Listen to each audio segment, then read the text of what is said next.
안녕하세요. 제가 아주 재미난 이야기를 들고 청취자 여러분을 찾게 되어 진심으로 신이 납니다.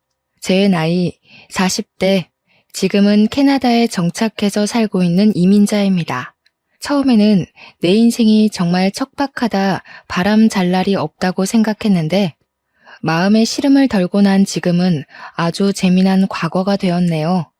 나이 60도 70도 아니고 고작 40대에 산전수전 다 겪었다고 해도 과언이 아닐 만큼 파란만장한 제 이야기 궁금하시죠?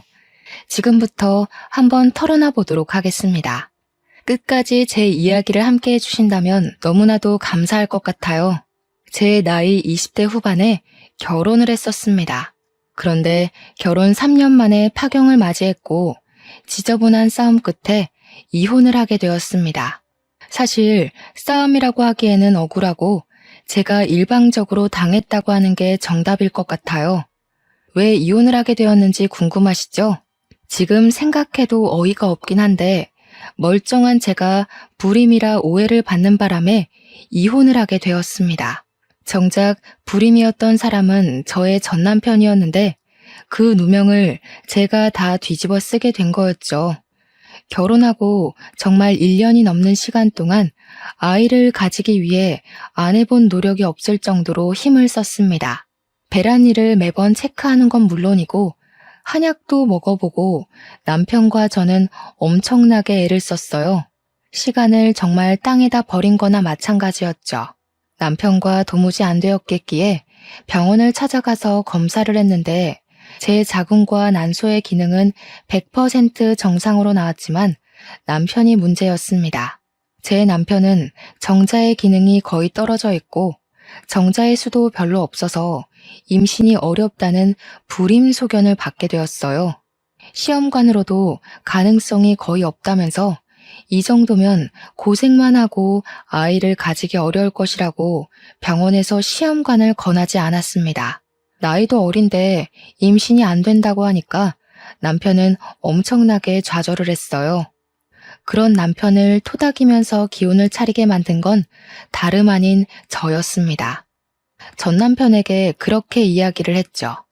우리 둘이서 행복하게 살면 장땡 아니냐고요. 요즘은 애를 일부러 가지지 않는 부부들도 있는데 우리도 그렇게 둘이서만 오순도순 행복하게 살면 되지 않겠냐고 위로를 했어요. 다행히도 남편은 제 마음대로 움직여줬고 우리 둘이서만 행복하게 살자고 그렇게 약속을 했습니다. 거기다가 제가 제약회사 직원이었거든요. 그래서 일이 엄청나게 바쁘기도 했었어요. 제 커리어에 욕심이 있기도 해서 굳이 아이가 필요하지 않다고 남편을 위한 설득을 엄청나게 했죠.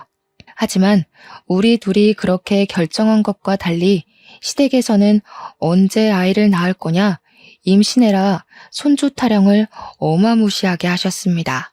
오죽하면 제가 명절을 피하고 싶어서 명절에 특근을 신청할 정도로 시달렸으니 말 다 했죠. 애가 잘생기게 해준다는 한약을 먹는 것은 기본이고 영양제도 매번 몇 박스씩 보내주셔서 집에 둘 자리가 없을 정도였습니다. 점집에도 다녀와 보고 아이가 생긴다는 암자에 가서 기도도 드려보고 정말 별짓을 다 해야 했어요. 남편의 자존심이 상할까봐 차마 시무한테 댁 아드님이 불임이라서 아이를 못 가지는 겁니다 라고 말을 할 수도 없었습니다. 하루는 제주도에 여행을 가자고 하셔서 마지못해 따라갔더니 가서 도라르방 코를 만지면 아들을 낳는다고 했다고 차를 타고 지나갈 때 도라르방이 보이면 세워서 코를 만지게 하셨어요. 그 현무암에 제 손이 다 까지는 줄 알았다니까요. 처음에는 저에게 미안하다고 손이 발이 될 정도로 빌던 남편이 제가 아무 소리 안 하고 넘어가는 날이 많아지자 슬슬 제 편도 들어주지 않더라고요. 막말로 지한테 문제가 있어서 아이를 못 가지는 건데 입을 싹 닫으니까 제가 얼마나 짜증이 났겠습니까? 하루 이틀이면 몰라도 하루가 채 가기도 전에 몇 번이고 보채는데 진짜 미치겠더라고요. 그렇게 3년이란 세월을 보내고 나니까 시무가 제 탓을 엄청나게 하더라고요. 저한테 대놓고 불임이냐? 네 애 못 가지냐? 자궁이 약하냐? 하면서 살살 쪼아대기 시작하는데 몇 번이고 울컥했는지 몰라요. 제가 문제가 아니라 댁 아드님한테 문제가 있다고요. 하고 싶은데 그때마다 제 눈치를 살살 살피면서 제가 말을 할 수 없도록 남편이 이야기를 돌리곤 했죠. 그러다가 시모가 제대로 선을 넘어버린 겁니다. 처녀적에 얼마나 놀았으면 애도 못 가지냐고요. 제가 그 말을 듣고 더 이상 참았다가는 바보 되겠다 싶어서 남편한테 소리를 꽥 질렀습니다. 야, 네가 뭐라고 말 좀 해봐. 하니까 시모가 거품을 물더라고요. 어떻게 지아비한테 너너 할 수 있냐고요. 그 와중에 우리 남편은 시모한테 뭐라고 한 줄 아세요? 얘 몸이 그렇게 생겨먹었는데 어떻게 하냐는 겁니다, 글쎄. 그 말에 우리 시모는 제가 불임인 걸 확신했고 당장 이혼하라고 난리를 쳤습니다. 이혼하라고 난리를 치니 발등에 불이 떨어진 건 남편이었죠. 새장가를 가더라도 자기가 불임이라 애를 못 낳을 게 뻔한데 어쩌겠어요? 여태 참아주고 다독여준 저랑 평생 붙어먹고 사는 게 제 딴에는 더 편하다고 생각했겠죠. 저한테 울고불고 빌었는데 제가 왜 이 꼴을 당하면서 결혼 생활을 유지해야 하는지 모르겠더라고요. 그래서 시모한테 당당하게 이야기했죠. 제가 아주 편한 며느리였다는 거 나중에 알게 되실 거라고 당장 이혼하겠다고요. 우리 남편은 사색이 되고 저는 남편에게 이야기했습니다. 네가 다음 부인 만나서도 애를 못 가지면 너네 가족들도 그제야 잘 알게 되겠지. 새 부인 맞이해서 잘 살아보라고 했습니다. 그러고는 떡하니 이혼 서류에 도장 찍어주고 나왔죠. 저랑 이혼하고 6개월 만에 전 남편은 선을 봐서 다른 여자랑 결혼을 하긴 했다고 하던데 그 여자랑도 결국 애 못 가지고 불임인 거 까발려졌더라고 하더라고요. 저한테 조금만 참아주지 그랬냐고 연락이 오긴 했었는데 어이가 없어서 쌍욕 한번 시원하게 박아주고 차단해버렸습니다. 여기까지도 엄청 재미있으셨죠? 그런데 제가 진짜 하고 싶은 이야기는 이게 끝이 아닙니다. 저는 이혼을 한 이후에도 여전히 제약회사에 잘 근무하면서 바쁜 일상을 보내고 있었습니다. 제가 이혼했다는 이야기를 제 입으로 떠벌리고 다닌 적은 없었지만 소문으로 은근히 퍼지더라고요. 잘 끼고 다니던 결혼 반지를 빼고 다니면서 사람들이 힐끗힐끗 제 손을 관찰하기도 했고요. 해외 부서로 발령받고 싶어서 발령 신청을 냈었거든요. 그러다 보니 주위에서 암암리에 제가 이혼했다는 소식이 퍼진 것 같더라고요. 하루빨리 해외 근무지에 발령받고 싶었지만 대기도 길고 조건이 좋은지라 몇 년이 걸릴 수도 있다고 하더라고요. 좀 아쉽긴 했는데 실적을 빨리 채우고 근무만 성실하게 해도 자리가 빨리 나올 수 있다고 포기하지 말라는 상사의 말에 대기를 걸어두었습니다. 아무튼 제가 해외 발령 신청했다는 쐐기까지 박아지자 사람들이 그제야 남편은? 하고 물어보더라고요. 그래서 그냥 이혼했어 하고 말했는데 말이라는 게 그렇게 빨리 퍼지는 줄 몰랐습니다. 반나절 만에 회사 사람들 대부분이 제가 이혼했다는 소식을 전해 들었더라고요. 그러던 어느 날 옆옆 부서에 있던 돌싱남이 저랑 별로 친하지도 않은 사람인데 대뜸 이혼했어요? 하고 물어보는 겁니다. 이건 무슨 개똥 매너인가 싶어서 무슨 상관이시죠? 이렇게 대답을 했더니 머리를 긁적이더라고요. 제가 너무 직설적으로 물어봤죠? 하면서 회사에 돌싱 모임이라는 게 있는데 거기에 들어올 생각 있냐고 물어보더라고요. 처음 듣는 소리라 이게 무슨 말인가 했는데 진짜로 회사에 돌싱들끼리만 동호회를 하나 하고 있었던 거예요. 돌싱인 사람들끼리 모여서 건전한 취미 생활을 하는 모임인데 신작 영화가 나오면 3, 4, 5 모여서 같이 보러 가기도 하고 맛집 탐방도 한대요. 술을 잘 마시는 사람들끼리는 술을 마시고 술을 못 마시는 사람들은 커피를 마시면서 이혼에 대한 고찰을 나누는 모임이라는 겁니다. 근데 이야기를 듣기만 했는데도 너무 재밌을 것 같은 거예요. 다른 사람들은 무슨 이유로 이혼을 했나 궁금하기도 하고 아무튼 호기심에 가입을 하겠다고 했습니다. 돌싱들끼리 모여서 할 말이 얼마나 많겠어요. 첫 모임 날짜가 정해지기를 엄청나게 기다렸습니다. 기대하던 돌싱 모임 약속 날짜가 잡혔고 사람들끼리 만나서 카페에서 팥빙수도 먹고 영화도 보고 노래방도 가고 놀았어요. 처음 만난 자리인데도 정말 어색한 거 하나 없이 다들 잘해주셔서 적응도 금방 했답니다. 그렇게 여러 번 만남을 거치다 보니까 생각보다 사람들이 멀쩡하더라고요. 저는 좀 걱정하기도 했거든요. 문제가 있는 이혼 가정도 있을 테니까 그런 영향이 태도에서 나올 수도 있잖아요. 이야기를 들어보니까 대부분 이혼을 할 만해서 했더라고요. 누구는 남편이 도박을 해서 이혼했고, 누구는 마누라가 바람을 피워서 이혼했고, 회사 특성상 야근하는 사람들도 많고, 연구실이 한번 열리기 시작하면 집에 못 가는 일도 수두룩하니까 배우자가 바람난 경우가 꽤 많더라고요. 가정도 돌보지 못하고 더 이상 사랑하지 않아서 이혼했다는 사람들이 대부분이었어요. 그 와중에 제 눈에 딱 한 사람이 밟히기 시작했습니다. 그런데 앞불싸 그 남자가 이혼을 하게 된 이유가 글쎄 고부간의 갈등 때문이었다는 거예요. 와이프랑 시댁 식구들 사이가 걷잡을 수 없이 최악으로 치닫게 되었고 결국 와이프가 이혼 소송을 걸어서 이혼했다고 자기가 죄인이라고 하더라고요. 세상에 이혼 사유 중 최악 중에 최악 아니겠습니까? 막말로 저도 뭐 그런 이유로 이혼을 한 거긴 하지만요. 저는 당하는 입장이었고 저기는 따지고 보면 가해자 입장이나 다름없으니까요. 그래서 저는 저 남자랑은 절대 엮이지 말아야겠다고 생각했습니다. 하지만 사람 마음이라는 게 그렇게 쉽게 정리가 되고 하고 싶은 대로 이루어진다면 제가 하버드를 왜 못 갔을까요?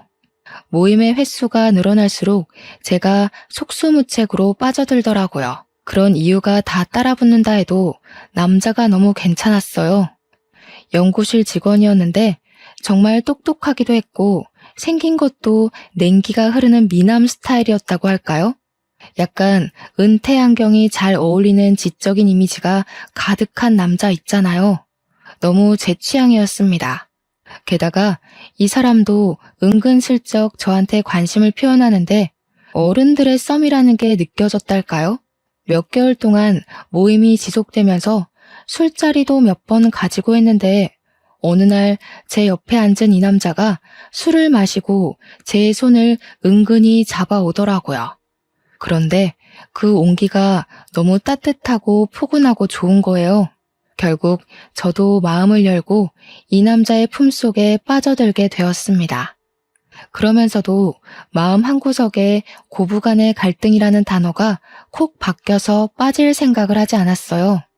그래서 솔직하게 돌파를 하기로 마음먹었고 대놓고 이야기를 했습니다. 고부간의 갈등을 이길 자신이 없다고요. 첫 번째 결혼 또한 시어머니의 잔소리에 이혼을 하게 되었고 나는 2번이나 그 지옥을 겪고 싶지 않다고 했습니다. 그러자 저한테 그러더라고요.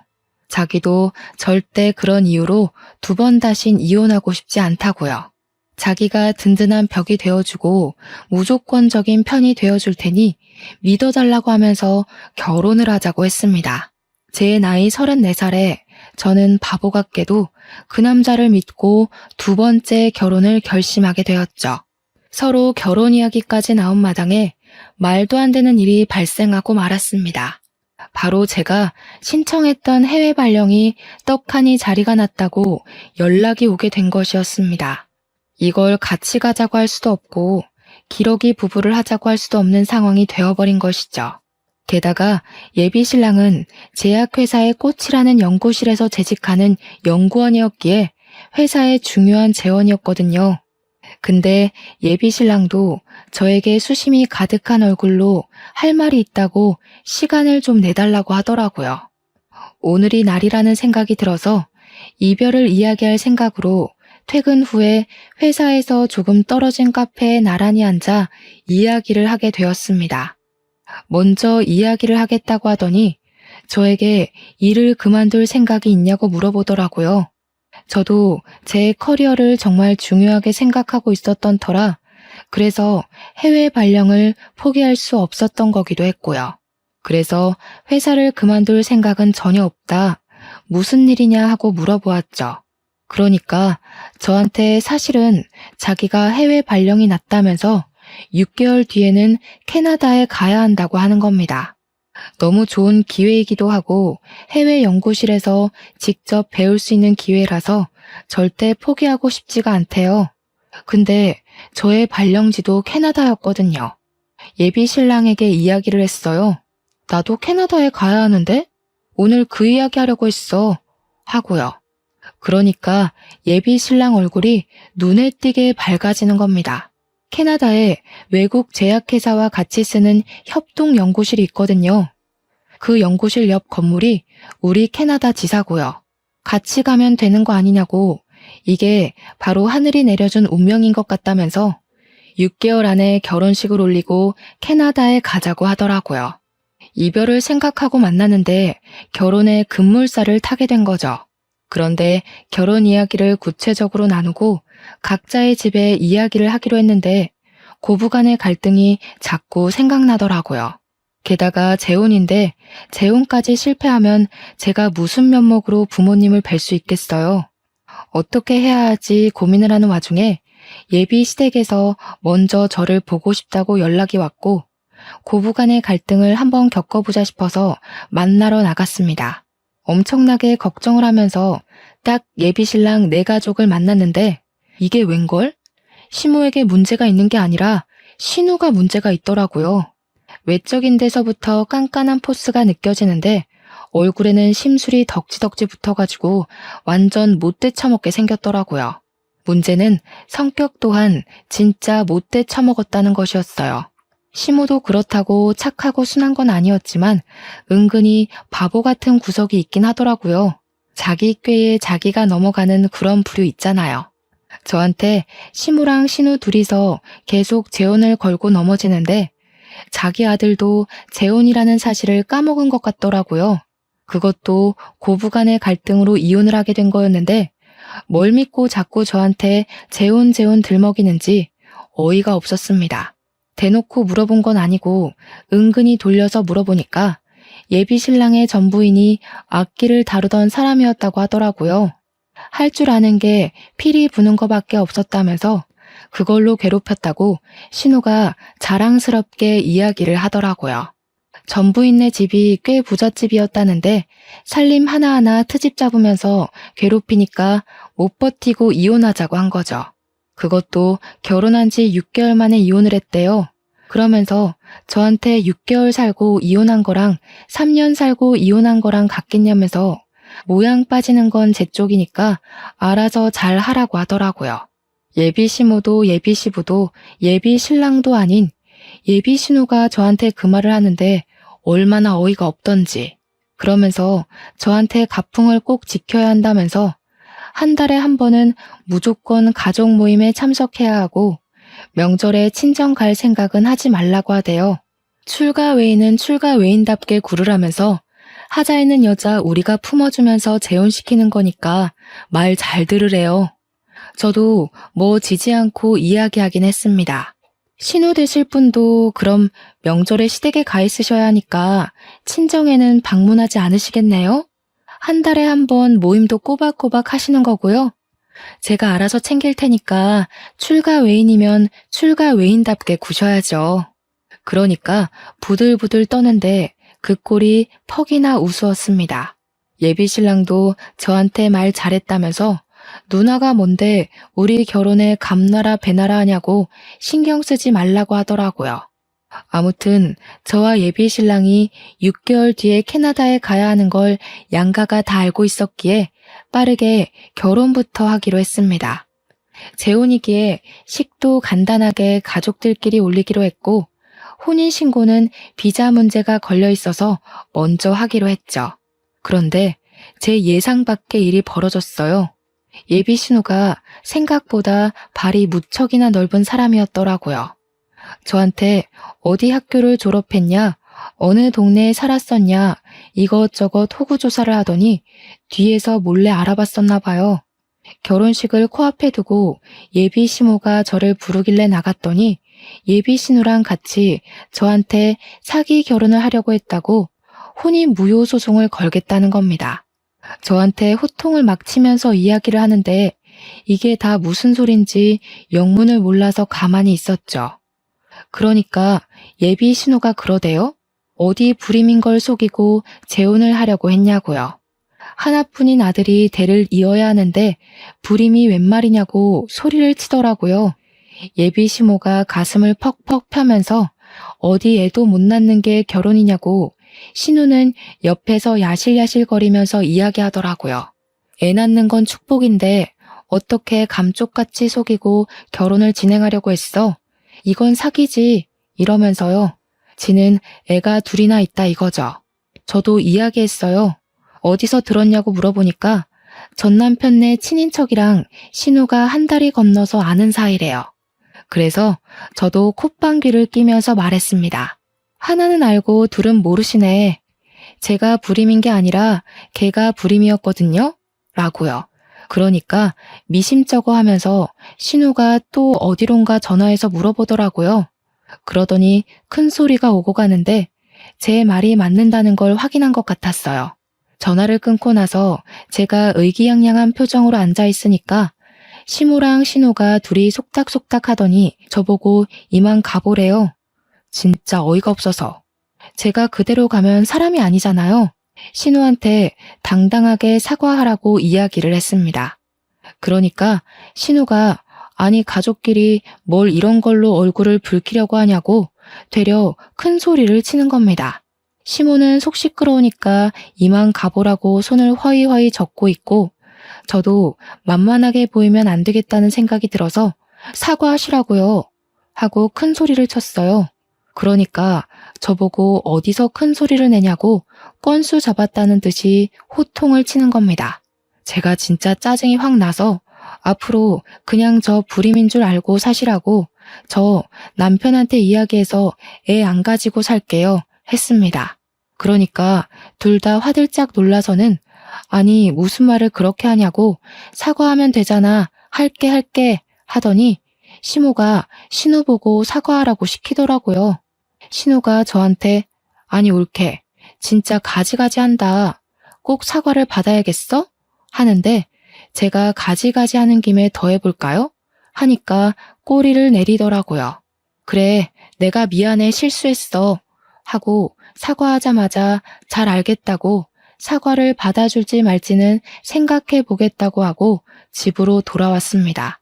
저와 남편이 미리 혼인신고를 하기도 했고 둘 다 해외 발령으로 준비할 게 많았던 터라 남편 혼자 살던 집에 살림을 합쳐서 같이 살고 있었거든요.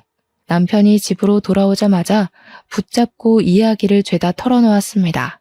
내 전남편의 가족이랑 신우가 어떻게 아는 사이인지는 모르겠는데 내가 불임이라고 했다면서 혼인 무효 소송을 들먹이더라 했어요. 그러니 남편의 얼굴이 사색이 되어서는 미친 거 아니냐고 난리가 났더라고요. 있는 그대로 모든 걸 설명해주고 나니까 남편이 신우한테 바로 전화 걸어서 누구 앞길을 망치려고 하는 거냐고 화를 냈어요. 입 한 번만 더 놀렸다가는 주둥이를 확 꿰매버릴 거라고 앞으로는 조심하라고 난리를 치더라고요. 다음날 신우가 나한테 연락 와서는 일을 왜 크게 만드냐고 핀잔을 주더라고요. 자기가 사과한 걸로 끝냈으면 됐지 굳이 가족 간의 분란을 만들 필요가 있었냐고 자기 할 말만 하더라고요. 그래서 저는 그냥 살포시 무시해버렸습니다. 우리 집에서는 사위랍시고 100년 손님 대접해주는데 저는 무슨 시댁의 평생 노예, 몸종 이런 건 아니잖아요. 저도 한번 이혼해보고 나니까 제 성격대로 살아야 마음도 편안하고 몸도 편안하다는 걸 깨닫게 되었고요. 그래서 그냥 캐나다 가기 전까지 내가 하고 싶은 대로 살아야겠다 싶어서 막 나갔습니다. 하루는 시모가 나물 반찬 하는 법을 알려주겠다면서 재료 싹 손질한 상태로 들고만 오라는 거예요. 그래서 저는 나물 반찬을 그냥 반찬 가게에서 사갔습니다. 어차피 그 맛이 그 맛 아니겠어요? 하면서요. 요즘 반찬은 만들어 먹는 것보다 사서 먹는 게 더 싸게 먹히는 거 아니겠냐고 반찬 무더기로 사오니까 시모가 입만 뻐끔뻐끔 하더라고요. 우리 아들은 고기 반찬 좋아하니까 이러면서 고기 반찬 죄다 남편 앞으로 가져다 놓을 때도 저도 좋아한다고 제 앞으로 도로 돌려놓고는 했습니다. 그나마 시부가 좀 깨어있는 편이라서 시모한테 눈치 주시고 제 편을 들어주시긴 했지만 시모는 정말 변하지 않더라고요. 오죽하면 시부가 왜 먹는 걸로 차별하냐고 아들 또 이혼시키고 싶어서 그런 거냐, 사람이 좀 점잖게 있어봐라 하면서 타박을 해주셨습니다. 입이 삐죽 나온 채로 밥을 먹는 시모를 보면서 아주 고소했죠. 아무튼 저희는 착실하게 6개월간 정리를 마치고 캐나다로 떠나왔습니다. 괴롭히는 사람 하나 없으니까 너무나도 평화롭고 좋더라고요. 진짜 대충 3개월 정도 시댁이랑 부딪힌 건데 그 짧은 시간도 너무나도 스트레스였거든요. 전 부인이 6개월 만에 왜 두 손 두 발 들고 이혼하자고 도망을 갔는지 알겠더라고요. 캐나다로 이사와서 우리가 부부라는 이유로 3인이 함께 쓰는 아파트 사택을 회사 측 배려로 내어주었어요. 집도 넓고 편하고 진짜 최고였습니다. 캐나다가 춥긴 하지만 공기도 너무 좋고 어딜 가도 자연 경관이 장관이고 남편이랑 너무 행복했어요. 혹시 워라벨이라는 말 아세요?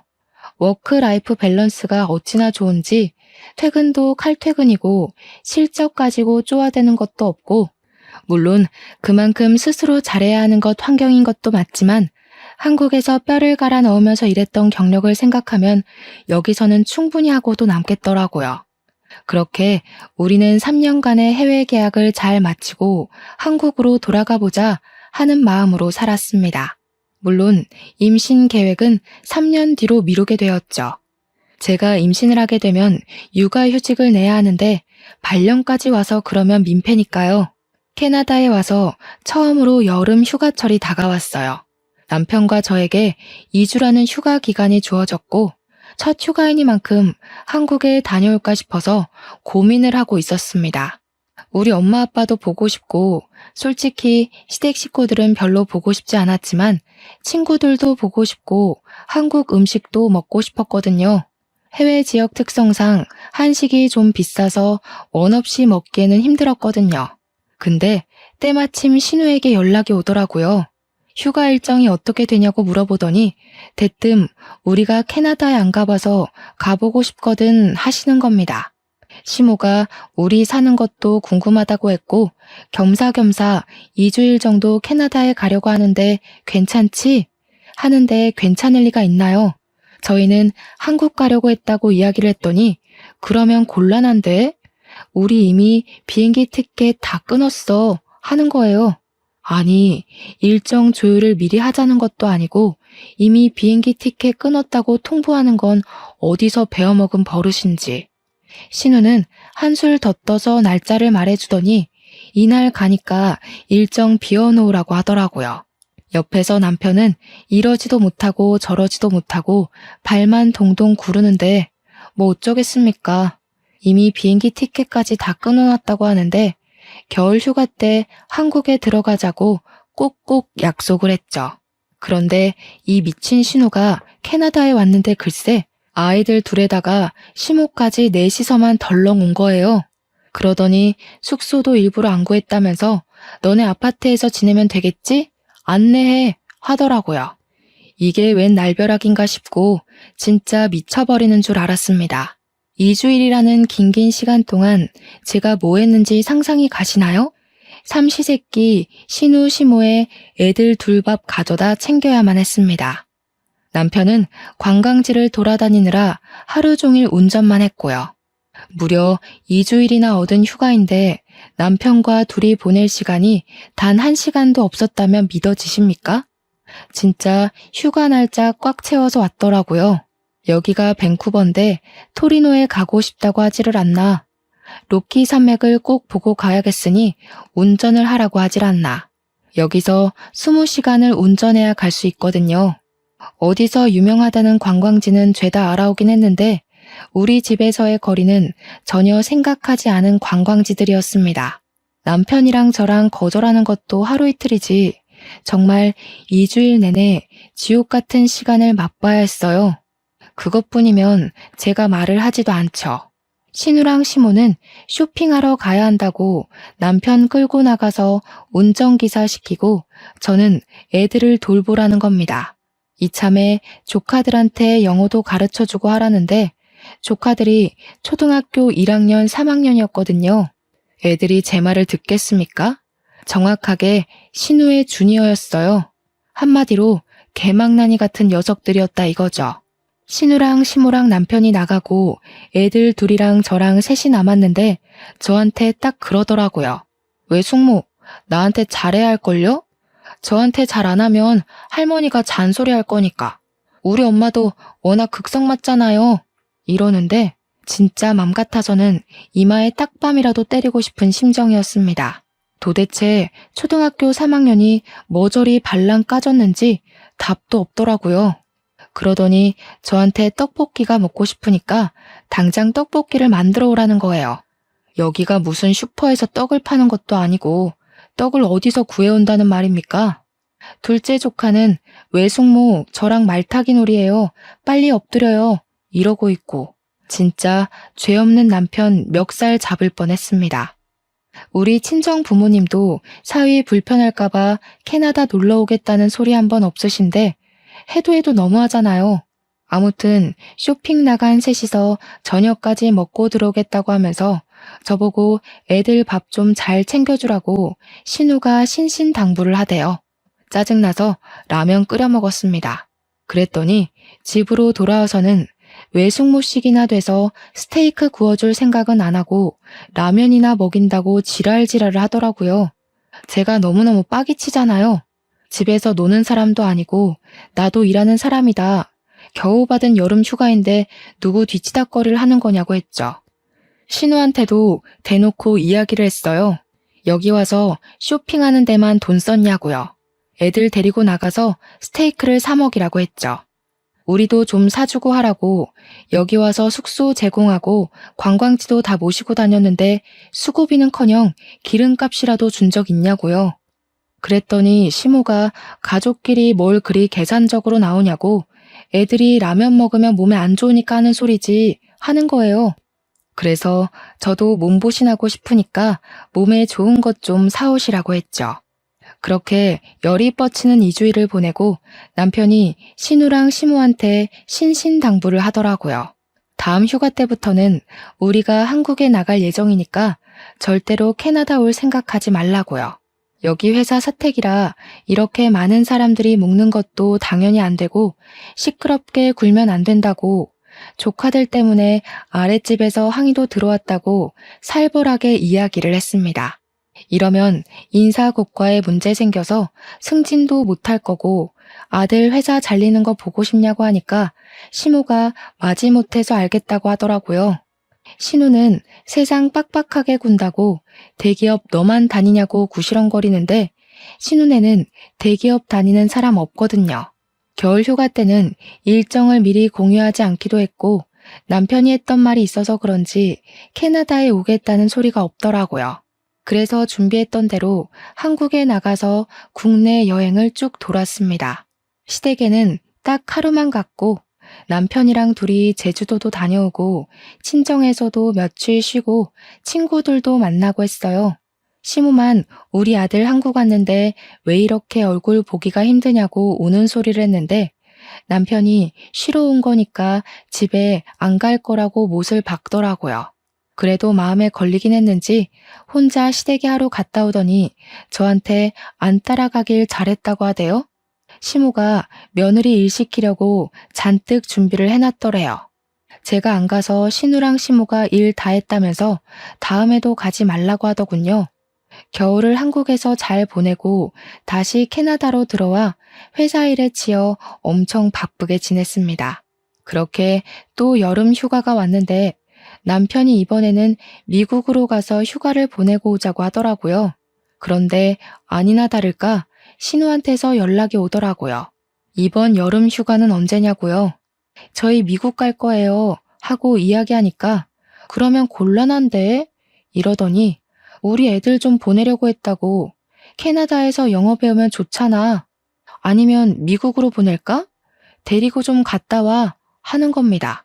한 달 정도 보낼 테니까 케어 좀 부탁한다고 하는데 남편이 전화를 빼앗아 말했어요. 우리 휴가 2주일밖에 안 되고 미국 갈 건데 무슨 한 달 동안 보내겠다는 미친 소리를 하고 있냐고 했죠. 그러니까 신우가 뻔뻔하게 우리 애들 다 커서 밥만 잘 챙겨주면 되니까 미국은 다음에 가라는 거예요.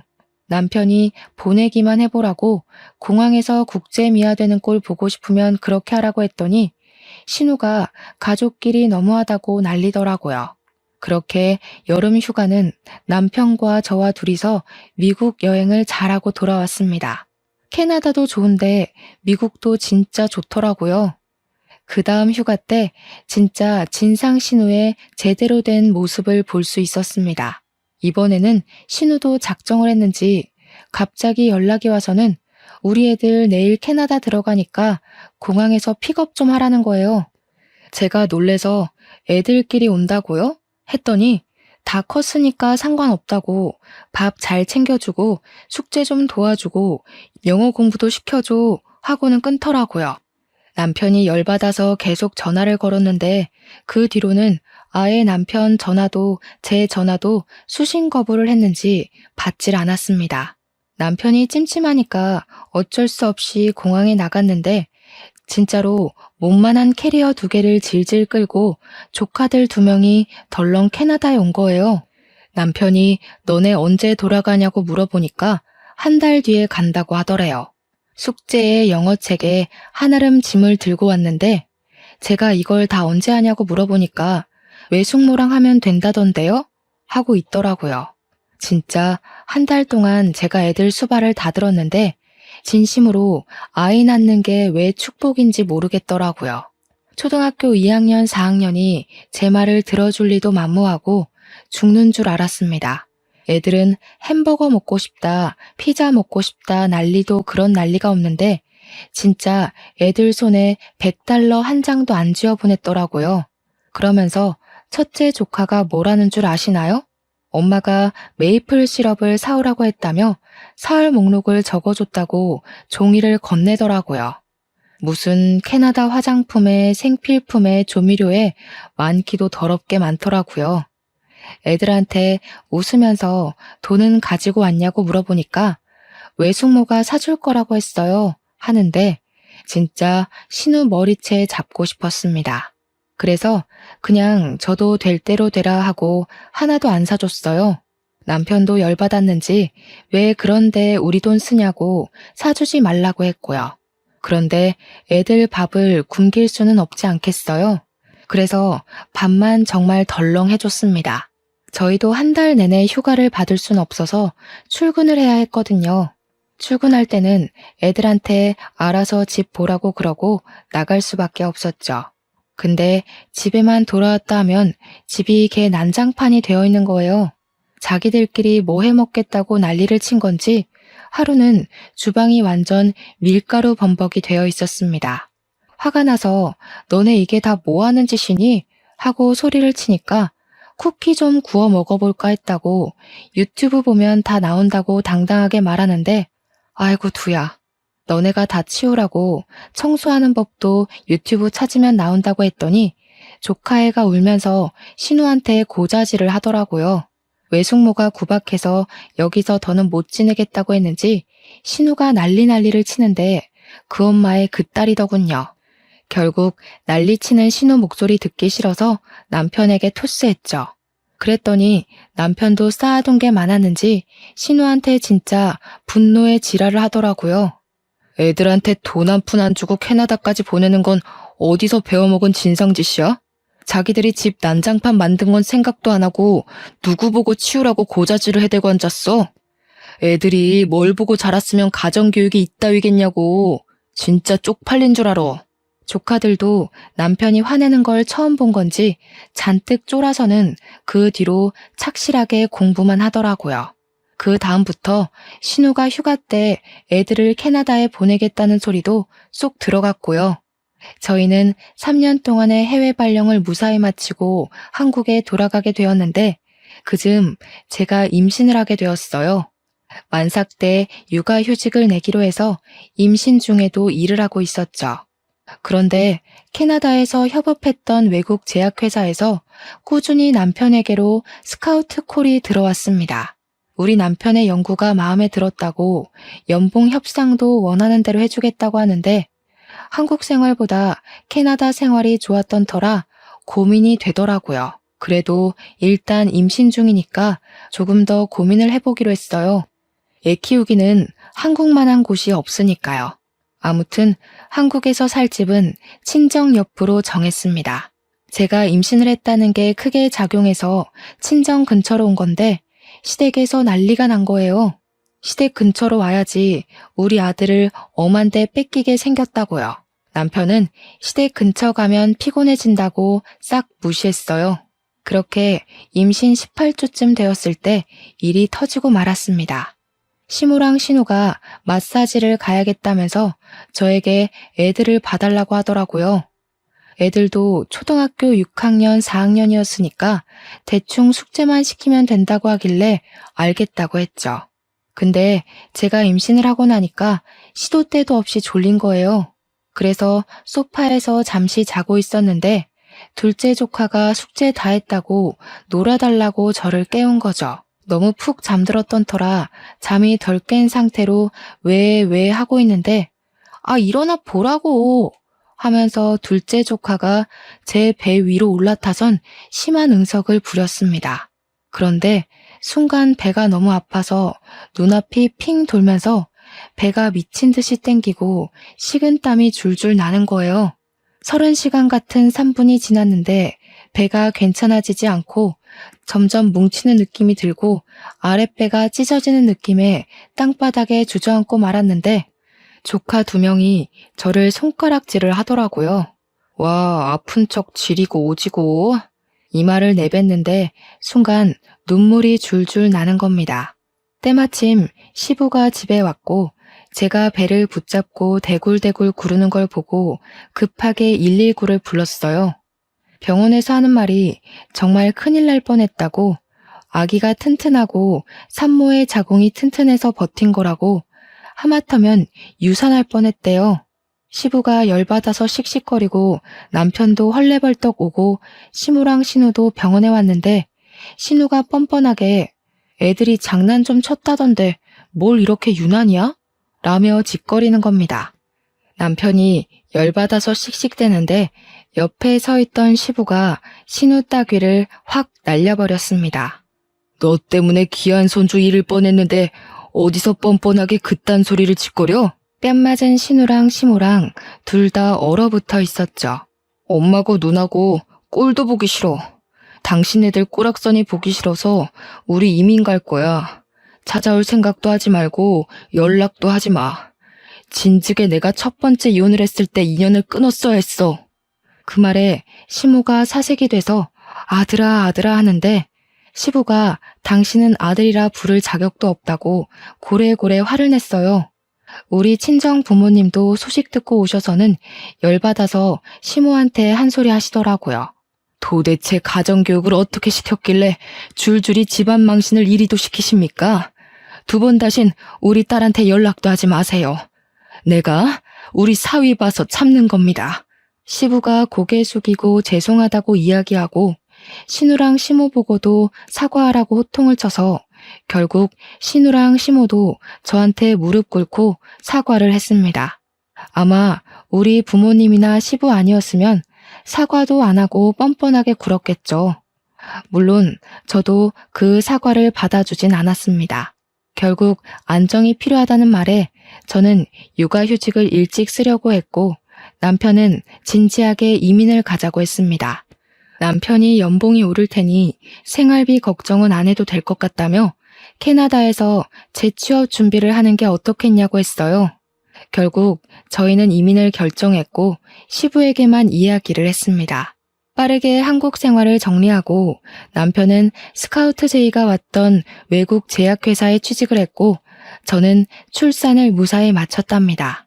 친정엄마가 캐나다로 오셔서 3개월 동안 몸조리 해주시고 돌아가셨고요. 아이도 꽤 컸고 저는 재취업 준비를 해서 좋은 회사에 취직도 하게 되었습니다.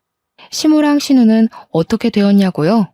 그 뒤로 저한테는 물론이고 남편한테까지도 연락을 못하게 되었죠. 남편이 모조리 다 차단했거든요. 근근히 시부를 통해서만 안부를 전하며 살고 있는 중입니다. 여러분도 참고만 살지 마시고 꼭 하고 싶은 말은 다 뱉으면서 삽시다. 제 이야기를 들어주셔서 감사합니다.